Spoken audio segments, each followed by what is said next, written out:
turned their entire planet into a fortress. In the Colorado bunker, Dr. Cole and his team worked on an even bigger project. They were building a ship. The craft was ugly. It looked nothing like the sleek Varith vessels that filled the sky. It was built from human steel and alien components, held together by welding and hope. The engine had been ripped from a crashed Vara shuttle. The weapons were modified nuclear missiles. The shields were a patchwork of human engineering and stolen technology. They called it the Defiance. "It will work," Dr. Cole told General Holloway as they stood in the underground hangar. "We've tested every system. It can fly. It can fight. Can it win?" Holloway asked. Cole was silent for a moment. "It can hurt them. Whether that's enough, I don't know. But it's better than waiting here to die." Holloway looked at the ship. It represented everything humanity had learned in 6 months of war. Every captured piece of technology. Every sacrifice made by soldiers who had died buying time. Every night that scientists had worked without sleep. "Build more," she said. "Build as many as you can." Winter came to the northern hemisphere. The Varith had expected the cold to weaken human resistance. Instead, it made things worse. Human soldiers were adapted to their world's climate. Varith soldiers, evolved on a tropical planet, froze in their armor. Their vehicles broke down. Their supply lines became even more vulnerable. In December, humanity launched its first major counterattack. 20,000 soldiers, drawn from every nation on Earth, assembled in secret in the Sahara Desert. They were supported by 200 aircraft, 500 tanks, and every missile battery that could be spared. Above them, hidden in clouds, were the first 12 ships built from Dr. Cole's designs. The target was the Varith Primary Landing Zone, a massive base that covered 50 square miles.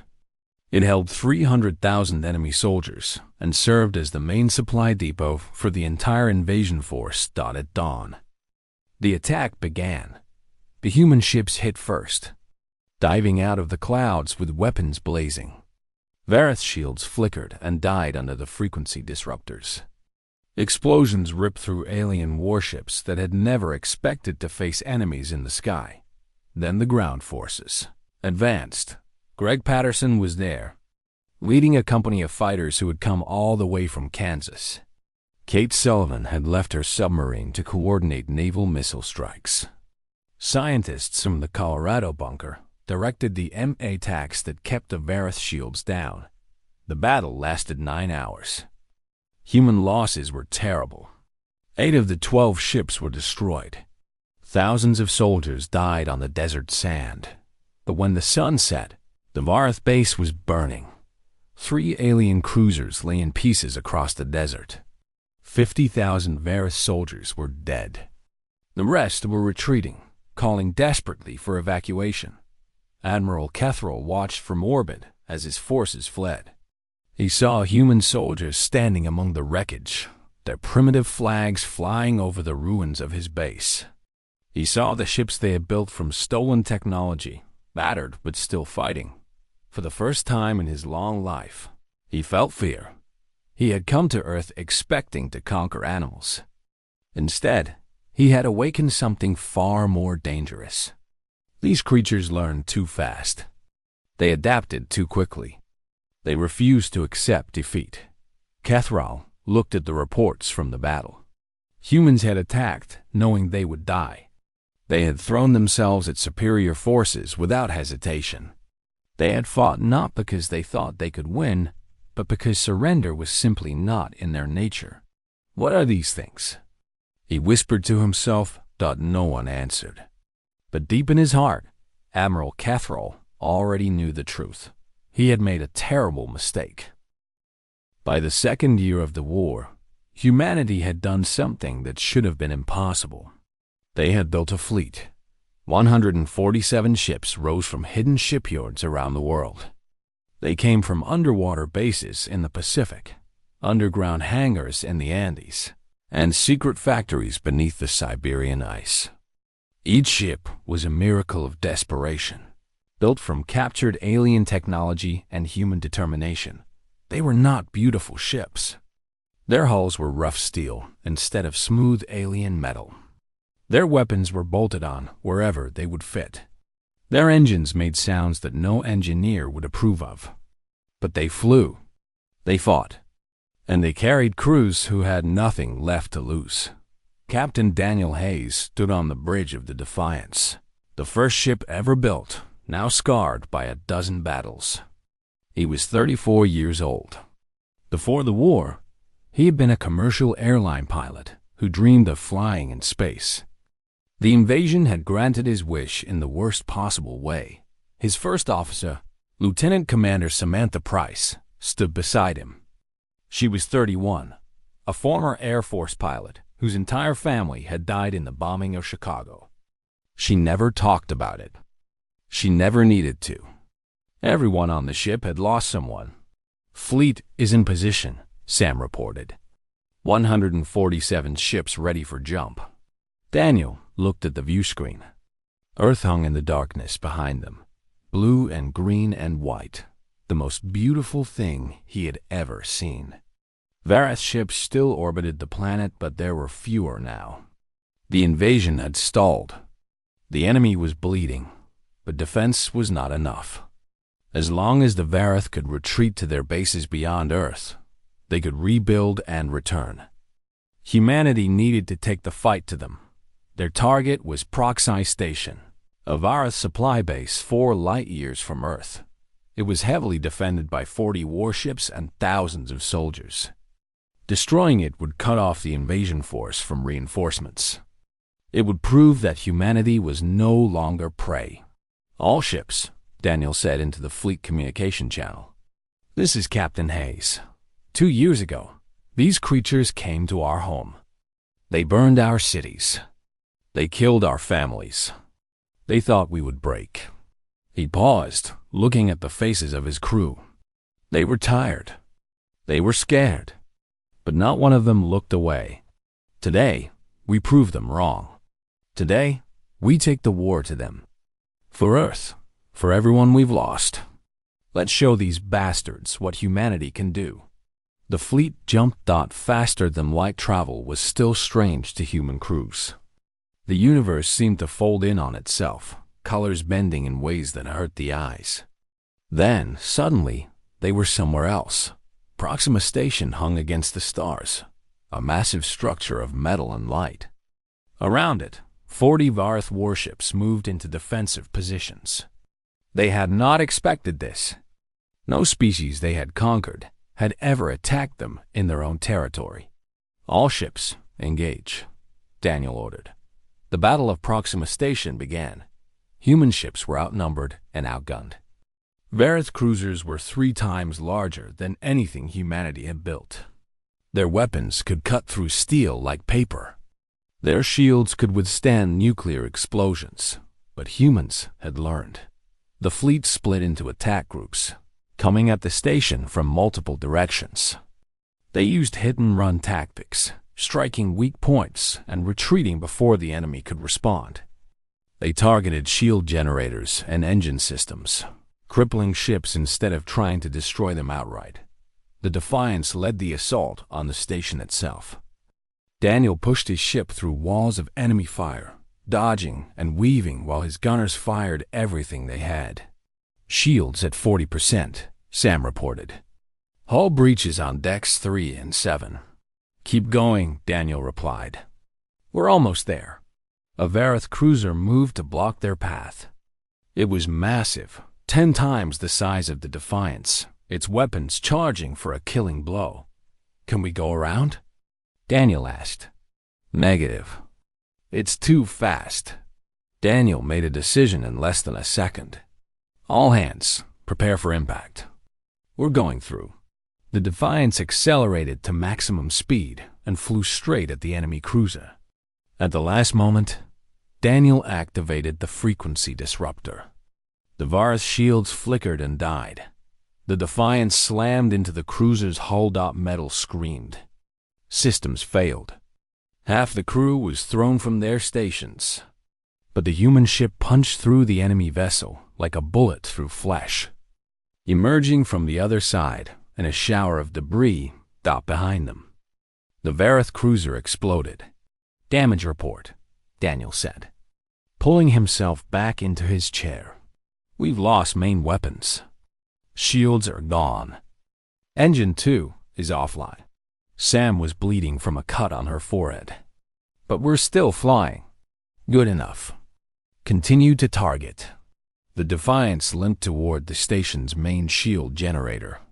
Other human ships joined them, forming a protective screen. They were taking terrible losses. 12 ships were already destroyed. 20 more were crippled, but they kept coming. "Fire everything," Daniel ordered when they were in range.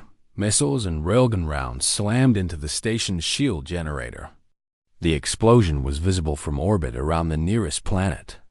The station's shields collapsed. "All ships," Daniel broadcast. "The shields are down.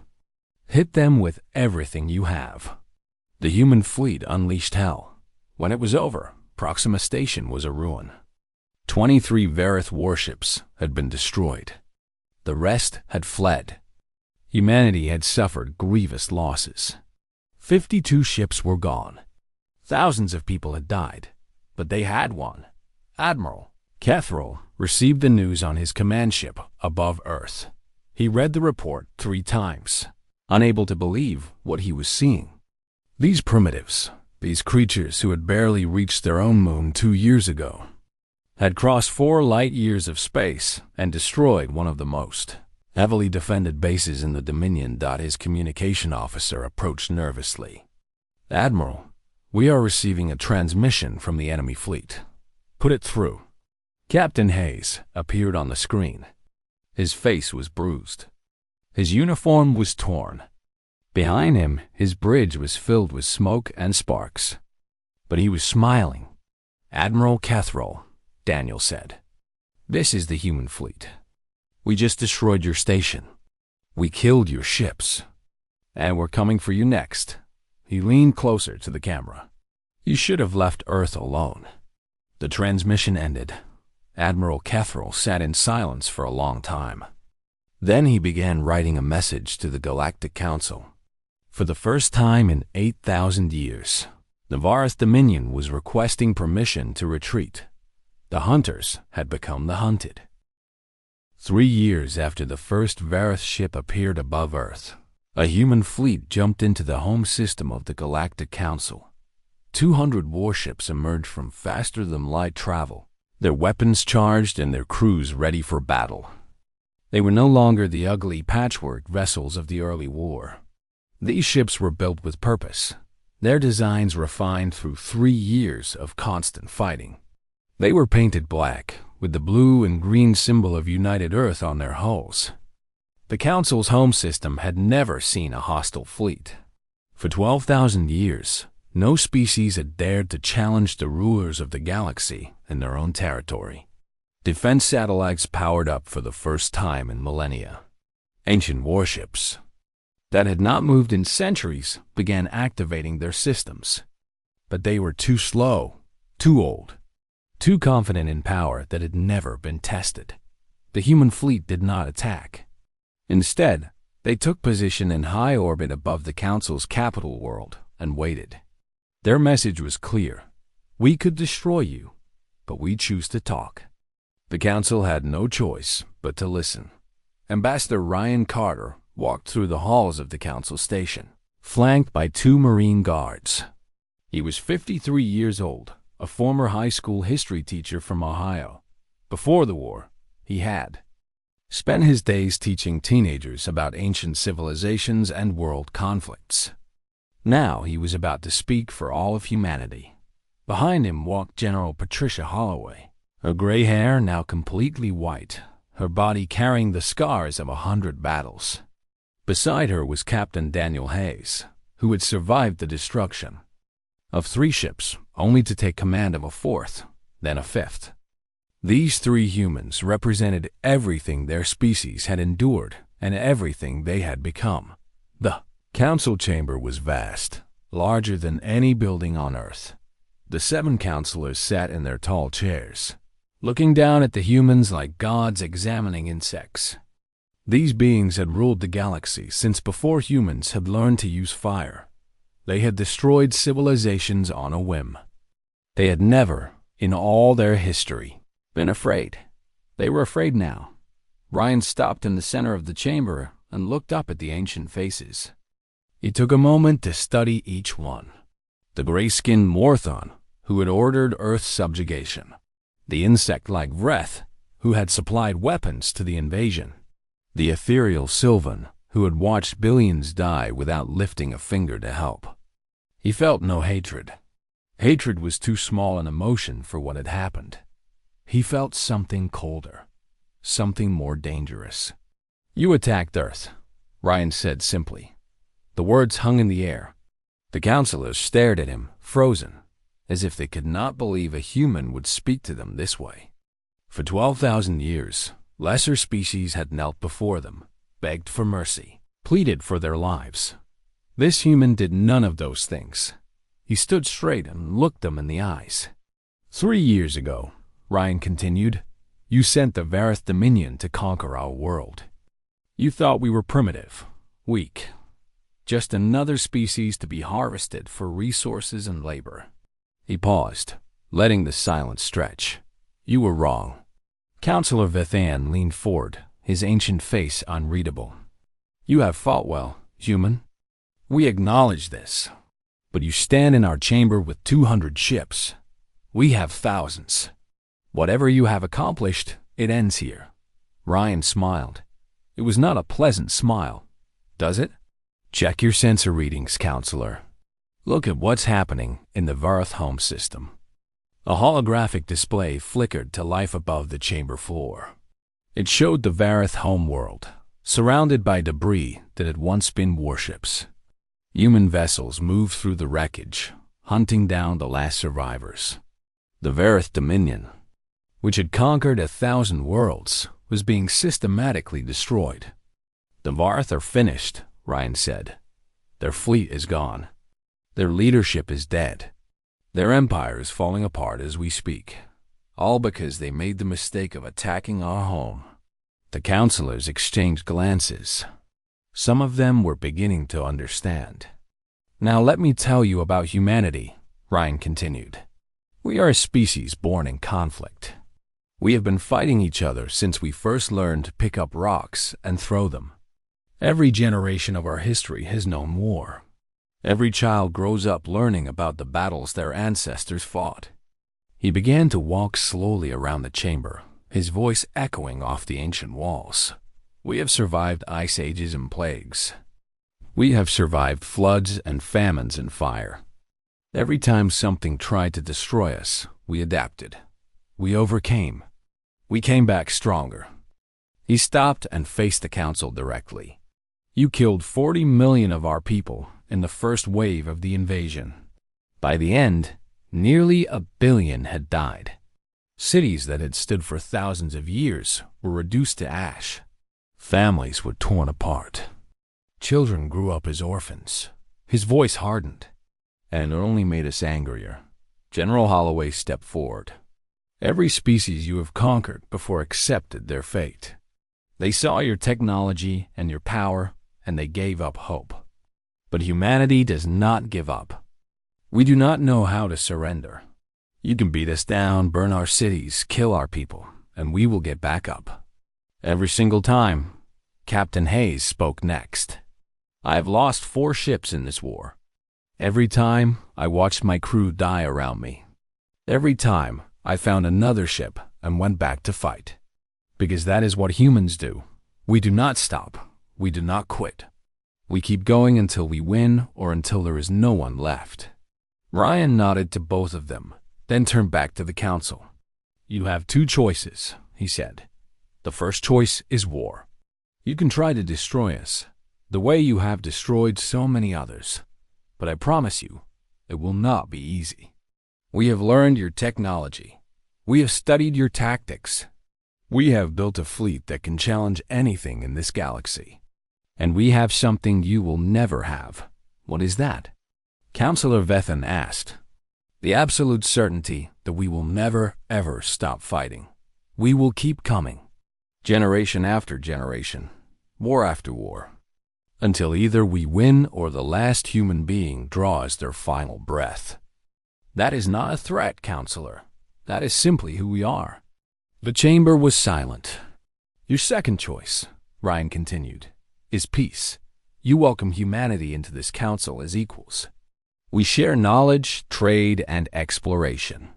We work together to build something better than what existed before. No more subjugation. No more conquest. A new era for all species. He spread his hands. The choice is yours. The council deliberated for less than an hour. When they emerged, Counselor Vetham announced the decision personally. Humanity was granted full membership in the Galactic Council. The Vareth Dominion was dissolved. Reparations would be paid. A new charter was being written, one that prohibited the conquest of developing species. As Ryan walked out of the chamber, General Holloway fell into step beside him. Think they'll keep their word? She asked. Ryan looked down at the stars, at the human ships hanging in orbit, at the future that lay before them. I think they finally understand the most important lesson about humanity, General. What's that? Ryan smiled. We don't know how to stay down. The end. The Galactic Council had ruled the stars for 12,000 years. 7 ancient species sat on the council, each one older than human civilization by millions of years. They had watched galaxies form and die. They had cataloged 10,000 intelligent species across the universe. And when they found a species they did not like, they simply erased it from existence. The council chamber floated in the heart of a massive space station, far from any sun. The room was circular, with 7 tall chairs arranged in a half-moon shape. Holographic displays filled the air, showing star maps and fleet positions. Today, they were looking at a small yellow sun in an unremarkable corner of the galaxy. The species calls itself human, said Counselor Vetham, his gray skin reflecting the blue light of the displays.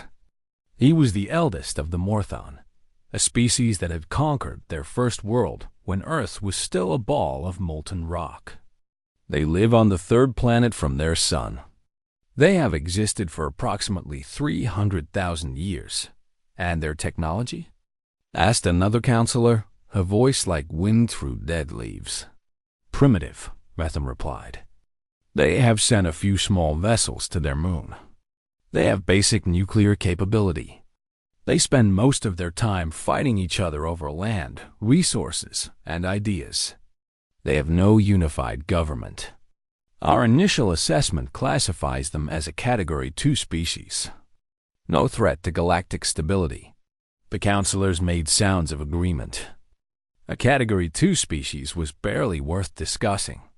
Such species were usually left alone until they developed faster-than-light travel. Then they would be given a choice: join the council's system of governance, or be destroyed. But today's meeting was different. A representative from the Vareth Dominion had requested permission to subjugate Earth.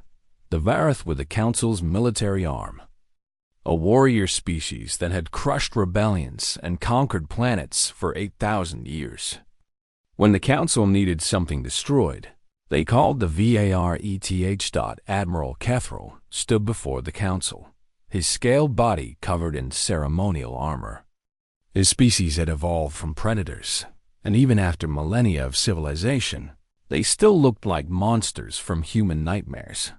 His eyes were yellow and cold, his teeth sharp enough to tear through metal. The Sol system contains valuable resources, Kethril explained. The 3rd planet has abundant water, minerals, and biological diversity. More importantly, the asteroid belt contains enough rare metals to fuel our shipyards for centuries. We request permission to subjugate the native species and establish mining operations. And the humans? Counselor Vetham asked. What will become of them? Those who surrender will be used as labor. Those who resist will be eliminated. Based on our projections, the subjugation should take no more than 6 planetary rotations. Perhaps less. The council deliberated for exactly 4 minutes. The decision was unanimous. Earth would fall under Vareth control. The humans, like countless species before them, would learn their place in the galactic order. Admiral Kethro bowed and left the chamber. He had 900 warships waiting for his command. Each ship was larger than anything humans had ever built. Each one carried weapons that could crack continents and boil oceans. The humans had no idea what was coming. 2 weeks later, the skies above Earth changed forever. It was a Tuesday morning in Washington, D.C., when the first ships appeared. They came out of nowhere, massive dark shapes that blocked out the sun. Within an hour, similar ships hung over every major city on the planet. Beijing, Moscow, London, Tokyo, New York, Cairo, Sydney. No place was spared. Lieutenant Jack Morrison was eating breakfast in a military cafeteria when the alarm started. He was 28 years old, a communications officer with the United States Space Command. He had joined the military because he believed humanity's future was in the stars. Now it seemed the stars had come to them. He ran outside with dozens of other soldiers and stared up at the sky. The ship above Washington was at least 5 miles wide. It hung in the air without any visible means of support. A monument to technology that humanity could not even begin to understand. Then the broadcast began. Every screen on Earth, every radio, every phone, every computer displayed the same message. The face of Admiral Kethro appeared, his alien features sending waves of terror through billions of people. "People of Earth," the Admiral said, his voice translated into every human language. "Your planet is now under the control of the Vareth Dominion, acting with the full authority of the Galactic Council. You will surrender all weapons. You will surrender all military assets. You will surrender all government authority to our occupation forces. Any resistance will be met with immediate destruction. You have 6 hours to comply." The broadcast ended. For a long moment, the world was silent. Jack found himself standing next to General Patricia Holloway, the commander of Space Command. She was 62 years old, with gray hair cut short and eyes that had seen 3 wars. She had spent her entire career preparing for threats from space. Everyone had told her she was wasting her time. "Ma'am," Jack said quietly, "what do we do?" General Holloway did not answer immediately. She stared up at the alien ship, her face impossible to read. Jack thought he saw fear in her eyes, but also something else. Something harder.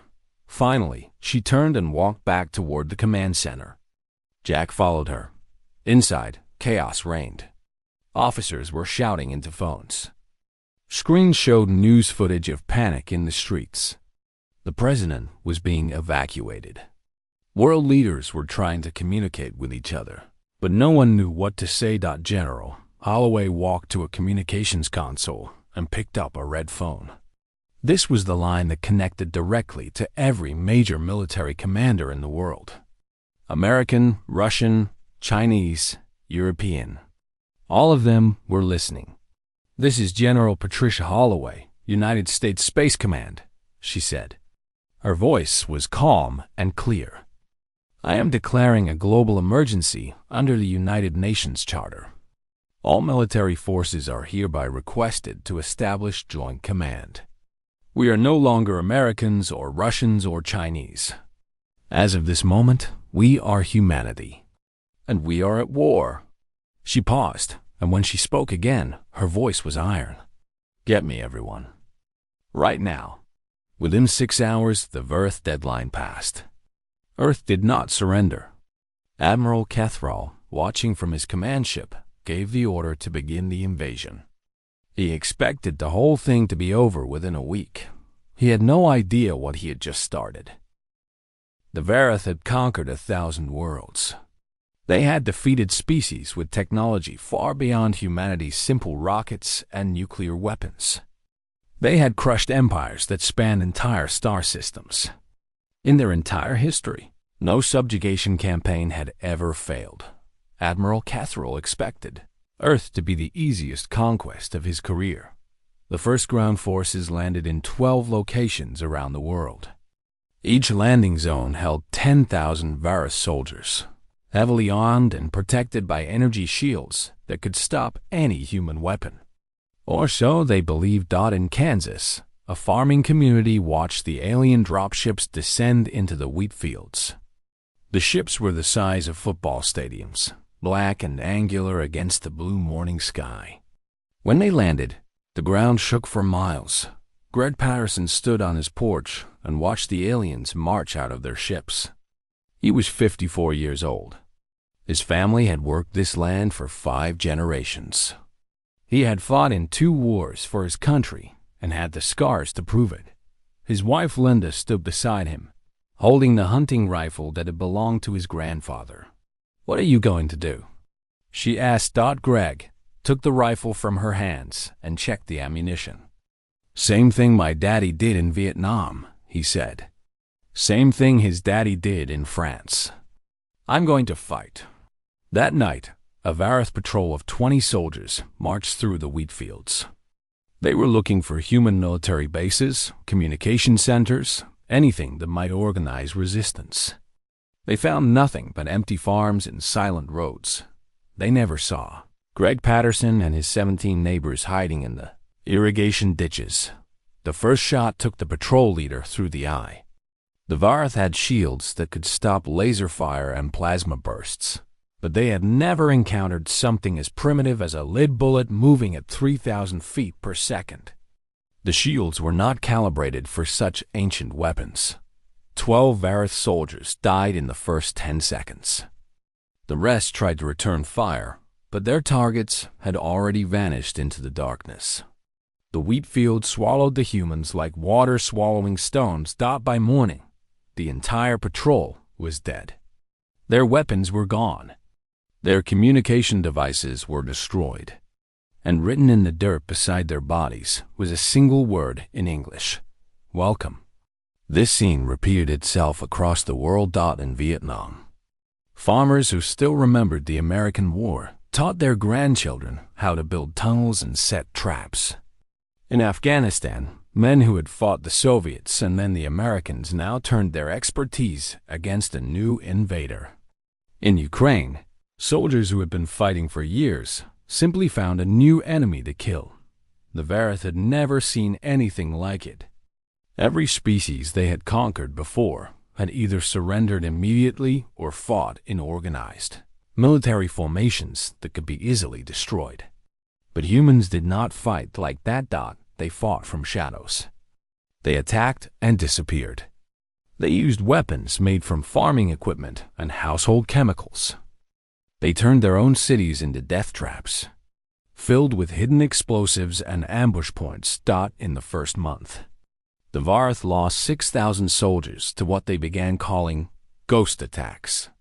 Their advanced sensors could not track enemies who moved through sewers and subway tunnels.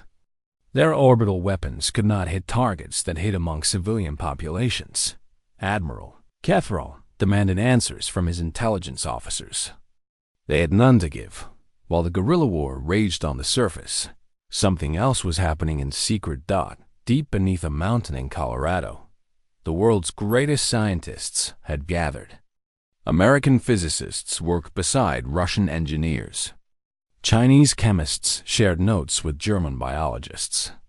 Every nation had sent their best minds to a single location with a single mission: find a way to fight back. Dr. Benjamin Cole was 36 years old, a physicist from MIT who specialized in theoretical energy systems. 3 weeks ago, he had been writing academic papers that maybe 100 people would ever read. Now he was leading a team trying to unlock the secrets of alien technology. "The shield generators operate on a frequency principle," he explained to his team, pointing at a holographic display. They had recovered this data from a crashed Varus scout ship that had been shot down over Brazil. They create a barrier by vibrating particles at a specific rate. If we can find the counter frequency, We can disrupt the shields. How long will that take? Asked General Holloway, who had traveled to the bunker personally. Months. Maybe years.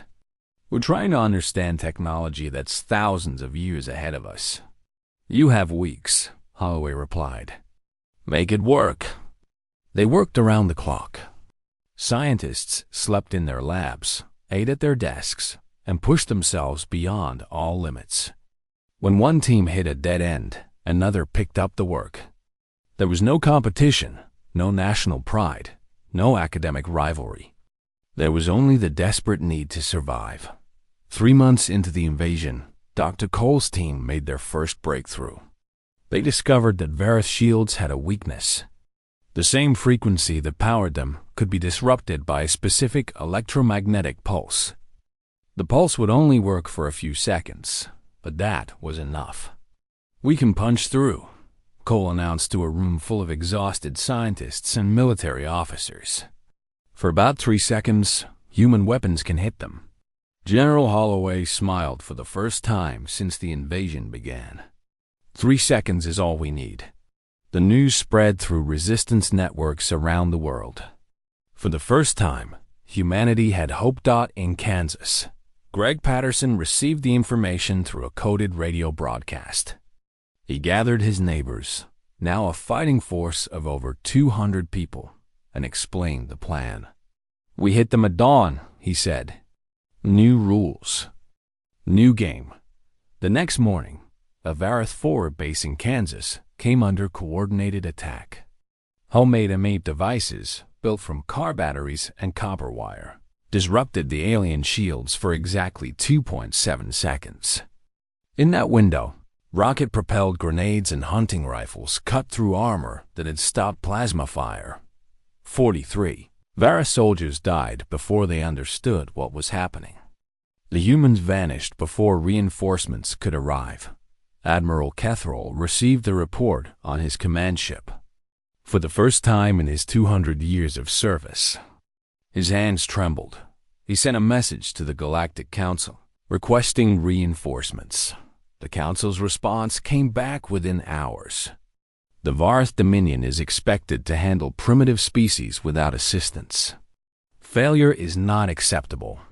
Kethrol put down the message and stared out at the blue planet below. He had thought this would be easy. He had thought these creatures were simple animals. He was beginning to understand how wrong he had been. 6 months after the invasion began, humanity had lost 8 major cities. 40 million people were dead. The great capitals of Earth lay in ruins, their buildings reduced to rubble by orbital bombardment. But the Varith had lost something more important than cities. They had lost control. Their ground forces were being destroyed faster than they could be replaced. Their supply lines were constantly under attack. Their soldiers were afraid to leave their bases at night. The species they had dismissed as primitive was bleeding them dry. One ambush at a time. In the Pacific Ocean, Commander Kate Sullivan sat in the control room of the submarine USS Nevada. She was 41 years old, a career Navy officer who had commanded submarines for 15 years. When the invasion began, she had received one order: disappear. The Nevada was one of 12 American submarines that had gone silent on the first day of the war. They had turned off all communications, dived deep into the ocean, and become ghosts.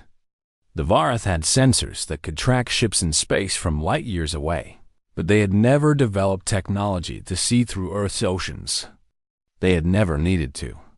No species they had conquered before had thought to hide underwater. Kate studied the holographic display in front of her. It showed a Varith supply convoy approaching from orbit, heading for a landing zone in South America. How many ships? She asked. 6 transports, 2 escorts, her first officer replied. Standard pattern. They'll hit atmosphere in 40 minutes. Kate nodded. The Varith had grown careless. They sent their supplies on the same routes, at the same times, protected by the same weak escorts. They thought nothing on Earth could touch them once they were above the clouds. They were wrong. "Surface the boat," Kate ordered. "Prepare missile tubes 1 through 8. We hit them the moment they're in range." The Nevada rose from the depths like a monster from ancient legends. Water poured off its black hull as it broke the surface. The missile doors opened. 8 missiles launched in rapid succession, their engines roaring as they climbed toward the sky. Each missile carried a nuclear warhead modified with Dr. Cole's frequency disruptor. They would punch through the alien shields and detonate against the hulls. The Varth escort ships detected the missiles too late. Their shields flickered and died. Nuclear fire consumed them. Kate watched the explosions through the periscope, then gave the order to dive. By the time Varth reinforcements arrived, the Nevada was already gone, hiding in the deep where nothing could find her. Across the world, similar attacks were happening every day. Submarines struck from the oceans. Guerrillas attacked from the mountains. Hidden missile batteries fired from underground bunkers. Humanity had